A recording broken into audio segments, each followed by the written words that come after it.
What is going on, everyone? Seth here with Only Kinda Everything, and there is some stuff to talk about, and as usual, we are going to talk. So we're going to kick it off, although we are going to be talking about Rock, Wrestlemania, all that. We're not going to be leading with that today. We're actually going to talk about what's been going on in the world of gaming. Yeah, we do surprisingly talk about that stuff on the channel every now and then. So the big rumor that's been going around, is still rumor, not confirmed, is this idea that Microsoft will be getting out of the console gaming market. So I don't, I'm on the fence on how I feel about that. Competition is good for everybody. I don't really think. I mean, it's been since probably the 90s since there was only two major producers of gaming systems, and that would have been Nintendo and Sega at the time. For a lot of most people's lives, there's always been three. When PlayStation got involved, it became PlayStation. At a time we had four: PlayStation, Xbox, Nintendo, and Sega at one time. And it's now really looking like, theoretically we're down to two, discounting PC, as it's been around from the beginning, but that's a different conversation point. So a lot of this is being spurred on by some talk that's been around for a while, admittedly, where Microsoft has said that they're going to let their exclusives go to PlayStation and maybe even Nintendo. I'm hesitant to see any of them go to Nintendo right now, if for no other reason than I don't know that the Switch is capable of running what they have. And, I mean, it's not a good piece of hardware to run a Call of Duty, It's not a good piece of hardware to try and run Halo or Forza. That's just not really what the Switch is good for. Look at games like Hogwarts Legacy or Mortal Kombat 1. I've been a big advocate that those games have come out on the Switch, not necessarily because they're going to look good, but because, hey, the Switch is the only system I have, and oh, look, here's one of the biggest selling games right now, and I want it. I mean, it's good for business, but I don't know if I'm on board with that. Another piece of evidence coming out supporting that is this. They're no longer calling it the Xbox Game Pass. It's being called the Microsoft Game Pass. That's leading more into the theory that potentially Microsoft is getting out of that console market. Here's the thing. Here's the thing when I think about it. Xbox, the original, was genre defining, to say the least. The 360 did really, really well. Some people will make the argument that PlayStation won that generation. I would rebuke that and say Microsoft and Xbox really ran and conquered with the Xbox 360. That's just it. At the time, there was no hotter system. Everybody had an Xbox 360. Everybody wanted to play Halo. Everybody wanted to play Gears of War, Forza. Like, they just had their bread and butter set up. Then to the Xbox One. From day one, that system seemed to have been cursed. And it didn't have a red ring of death. It was just not marketed well. They just didn't do well by the fan base. By what they had done with the 360, it felt like they were going the complete opposite direction. But that kind of leads into these series systems where they really tried to support, backwards compatibility to the best of their ability. They tried to support the Xbox One family to the best of their abilities with the smart delivery of newer generation games on your Xbox One systems. I'm not saying it's a bad thing, but man, Microsoft, from the Xbox One on, they kind of seemed like they were more money friendly in terms of what was going to fill their pockets than consumer friendly. If you remember, the Xbox was originally going to require to be connected online 100% of the time, or it just wouldn't work. That's, here we are. They're pushing an all digital system now. That's a conversation for a different day. I'm not going to get into that in this video. But that's the direction Microsoft wants to go. That's theoretically the direction maybe even Sony wants to go. Nintendo has been pretty adamant that they're never going to go all digital.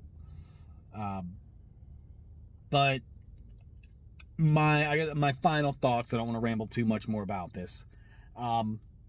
If Microsoft does get out of the console production game and they go to effectively a much larger version of Sega, where they're just a really big game developer. Hopefully the industry doesn't suffer too much. I know that basically creates a monopoly for Sony in a way. Nintendo's always going to do their own thing, so Nintendo's not going to care if Sony raises the cost of a game. Nintendo's just going to be Nintendo. They always have been, always will be. Next thing we're going to get into, I kind of mentioned at the beginning, the WrestleMania press conference happened last night, and boy, oh boy, we had a lot go down. We teased Rhea Ripley versus Becky Lynch.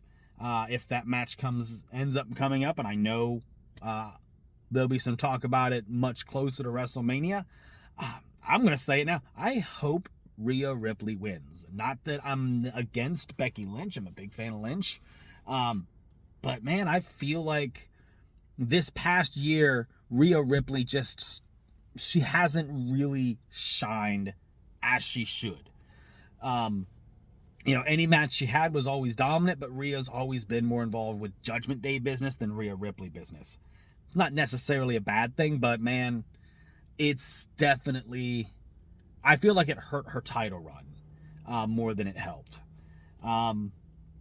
Bianca Belair threw a challenge out there. I could theoretically see Jade Cargill answering that, and that's where Jade Cargill and Bianca Belair get their WrestleMania match. The big talking point, though, man, Rock turning heel. I think people forget how good of a heel Rock can be. And this was a reminder. If you watched his stuff with Pat McAfee, it was definitely queuing up a heel version of the People's Champion. Definitely got some, two-man power trip vibes. It's 2024, and somehow there is still not only friction between Rock and Triple H, but somehow we're cheering Triple H and booing The Rock in 2024. Cody is going to get to finish the story, theoretically at least. He's going to be able to challenge Roman.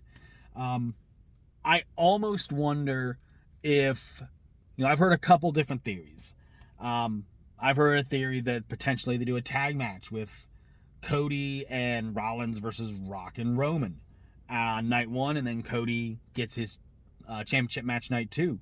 That, to me, poses some issues for Rollins. I mean, not necessarily Rollins, but for the world title. Does he need the world title walking into that match? Where does the world title even fall right now? It's through no fault of Seth Rollins, definitely the booking. The booking has made that belt look irrelevant. I've heard ideas for potentially, and I kind of like this one a little bit more because it's more of a historical callback, and that's the kind of stuff Triple H likes. A throwback where Rock is effectively a double agent. Cody made that comment that he's going to take everything from Roman. What better way to do it than to have a situation where it's Rock that costs Roman Reigns, not necessarily via attacking Roman himself, but specifically maybe, oh, here comes Uso, here comes Solo Sikoa, and Rock takes them out of the equation, leaves them vulnerable, leaves Roman vulnerable for Cody Rhodes to get the win. And then Rock, he's like, oh, Cody Rhodes, blah, blah. Very similar to what happened with Iron Mike Tyson back in the day with Michaels and Austin. I actually kind of like that one, because at the end of the day, although Rock is a fantastic heel, and I think people need to get used to the idea of legends being able to come back and be heels. I don't know that people really wanted to boo The Rock in the... It's not that everybody doesn't want to see Roman versus Rock. I said this in my other video.